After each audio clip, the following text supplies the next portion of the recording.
Muito obrigado. Eu tenho a impressão que caiu bem no início, né, da minha apresentação aqui, a, o link, né? Então eu vou recomeçar para que não se perca, né? Eventualmente me desculpe se eu repetir alguma coisa do que eu iria dizer.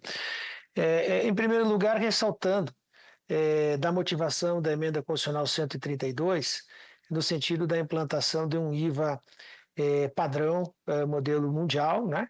Em que se tem uma base ampla incidente sobre mercadorias, sobre bens imateriais e imateriais, sobre direitos e sobre serviços, uma base ampla, e também um creditamento amplo e imediato, exceto com produtos e serviços que são utilizados no consumo pessoal, né? Então, nós temos também a adoção do princípio de destino, que é muito importante para que tenhamos a adequação da tributação exatamente onde o consumidor se encontra, né? Onde há efetivamente a necessidade da arrecadação de recursos, né? Essas questões são importantes para que a gente mire depois dos recortes que foram feitos pela própria emenda constitucional, no sentido da obtenção da maioria qualificada para a sua aprovação. E aí, nós temos algo que é muito importante, que é a manutenção da arrecadação, né, pelas médias, né, do período anterior, né, dos últimos 10 anos, e que a gente tem, então, no âmbito nível federal, estadual e municipal, uma neutralidade da arrecadação. Para isso, esses cálculos são realizados, né? E há uma alíquota de referência esperada, né? Se nós não tivéssemos pouquíssimos regimes específicos, né, talvez do combustíveis e mais um ou outro, e não tivéssemos alíquotas diferenciadas, nem créditos presumidos, por hipótese apenas, nós teríamos a previsão aí de uma alíquota modal de 21% para o nosso IVA, ou seja, alíquota única, crédito amplo, sem maiores discriminações, possibilitando talvez que se utilizasse o cashback numa proporção maior do que ele está sendo utilizado hoje, no sentido de dar justiça tributária dentro do regime de tributação. Também queria dizer, puxar um dos princípios que foram colocados na reforma tributária, que é o princípio da transparência, né, do nosso sistema tributário. E aí, quando nós vemos do princípio da transparência, nós vemos exatamente a questão referente à informação, o direito ao acesso à informação dos contribuintes dentro do sistema, ao direito à motivação dos atos que são colocados, que são elaborados, e o direito à participação da sociedade civil, dos setores, né, na construção do modelo que está sendo construído primeiro na Câmara e agora depois no Senado Federal, depois voltando para a Câmara. E isso está sendo realizado, inclusive, por essas audiências públicas em que os setores têm oportunidade de se manifestar. Evidentemente que o princípio do recorte dos sistemas chamados sistemas específicos ou em relação aos sistemas diferenciados, nós tivemos uma opção. Que a emenda constitucional já deu essa diferenciação, foi da emenda constitucional, só que a aplicação na prática coube a lei complementar naquele grupo de trabalho do Ministério da Fazenda, 34, que elaborou o anteprojeto, que depois foi encaminhado e formalizado com o projeto de lei 68, e com o projeto de lei 108, um para a CBS e IBS e outro para o IBS. E aí, dentro desse contexto, desses regimes específicos, não custa lembrar que qualquer recorte que seja feito, ele é calculado setor a setor, e aí vai se dar o cálculo do impacto em relação à arrecadação que era prevista no período anterior, de modo a manter essa neutralidade. E aí o ponto que eu quero chamar a atenção é que nós não podemos comparar a situação de empresa com a situação de empresa. Por quê? Porque a média da arrecadação o valor da arrecadação bruta é do setor, e não de uma empresa que está, por exemplo, no lucro presumido, outra empresa que está numa situação diferente do lucro real, etc., que vai ter uma tributação diferenciada. Essa garantia não foi dada e acho que nem poderia ter sido dada, porque que redundaria numa análise caso a caso, que nos levaria a uma complexidade tamanha que nós não conseguiríamos sair do outro lado.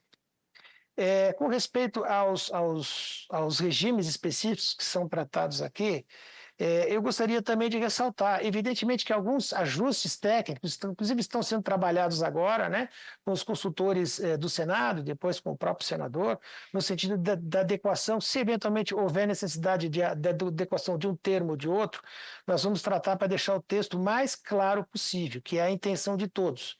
Quando a gente tem obscuridade, quando a gente tem dificuldade de interpretação, ou palavras ou expressões dúbias, nós temos divergências de interpretação que podem redundar depois em contencioso, que absolutamente não é o que a gente quer. Quando a gente fala numa alíquota para hotéis, bares e restaurantes, foi dado uma. Não se poderia, se houvesse a aplicação da redução da alíquota de 60%, certamente nesse cálculo que foi feito já na edição anterior do projeto de lei, haveria um impacto na alíquota de referência. Assim como aconteceu, por exemplo, na carne, que passou de alíquota redução de 60 para zero, deu aquele impacto todo, e a alíquota com aqueles setores que foram introduzidos pela Câmara dos Deputados passou de 26,5% para 28%. Então, a garantia de se calcular um percentual, seja ele qual for,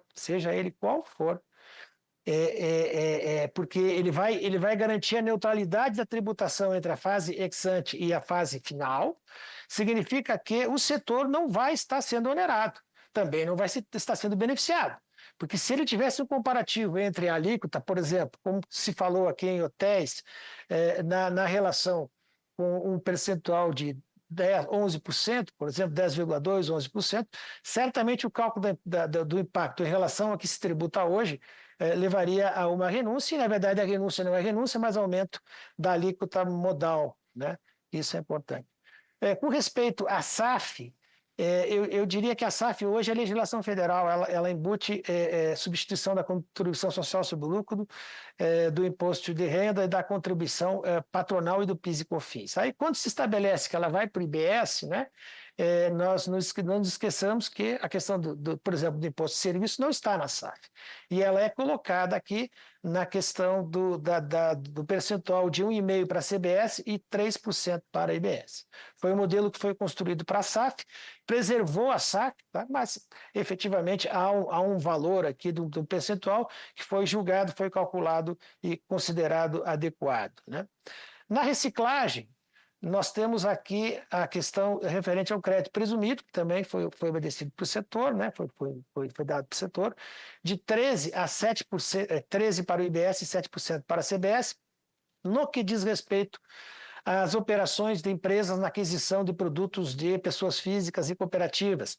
São pessoas que estão prejudicadas socialmente, os chamados catadores, que com esse crédito presumido se encontram em situação similar e compatível, então, com pessoas jurídicas que pudessem trabalhar em concorrência com esses trabalhadores, né? Também dizendo que alguns setores foram retirados do presumido por haver uma necessidade legal da sua guarda e utilização, como no caso das baterias, por exemplo, que ao final do reciclo a obrigatoriedade das próprias empresas o fazerem, né? No que diz respeito, então, nas cooperativas, nós vemos aí primeiro a hipótese que foi colocada aí da opção. Se a cooperativa não está, se entende, faz os cálculos e ela não faz a opção pelo regime da cooperativa e faz a opção pelo regime normal de tributação.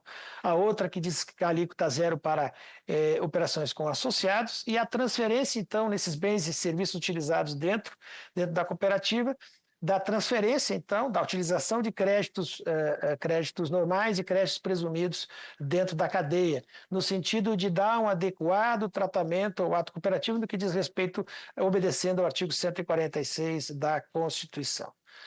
Imóveis, há uma discussão aí sobre o percentual, né? O setor entende que teria havido um aumento de carga, não é promessa do regime específico nem aumentar nem diminuir carga.